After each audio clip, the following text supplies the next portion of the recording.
Hi, இன்றைக்கி நம்ம கூதுனா அப்படிங்கிற ஒரு ஹிந்தி வார்த்தையை மைம், டும், ஆப், ஹம், யஹ், வஹ், ஏ, வே போன்ற வார்த்தைகளோடு சேர்த்து வாக்கியத்தில் எப்படி அமைக்கலான்னு ஆங்கிலத்திலும் தமிழிலும் பார்க்கலாம். கூதுனா தட் மீன்ஸ் ஜம்ப், குதி. இதை மைம் அப்படிங்கிற வார்த்தையோடு இப்போ சேர்த்துவோம். மைம் தட் மீன்ஸ் ஐ எம், நான். இஃப் இட் இஸ் பாய், மைம் कूदता हूँ. गर्ल, मैं कूदती हूँ. that means I jump, நான் குதிக்கிறேன்.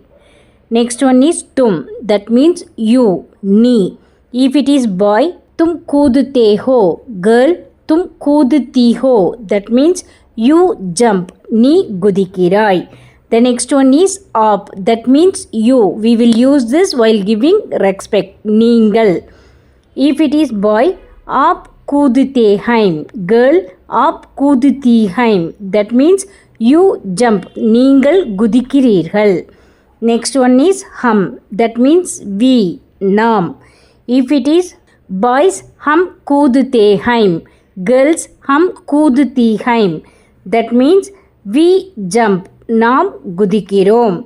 the next one is यह वह, that means he, she, it. இவன், அவன், இவள், அவள், இது, அது. we will see the sentence. if it is boy, यह कूदता है. girl, यह कूदती है. boy, वह कूदता है. girl, वह कूदती है. that means he jumps, she jumps, it jumps.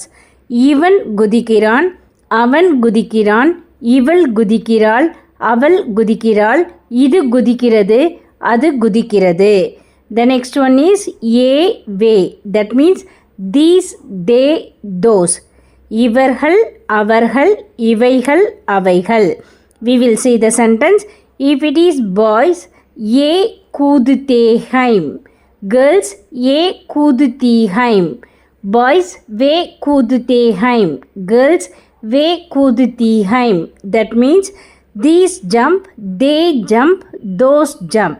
இவர்கள் குதிக்கிறார்கள், அவர்கள் குதிக்கிறார்கள், இவைகள் குதிக்கின்றன, அவைகள் குதிக்கின்றன. தன்யவாத். நமஸ்தே.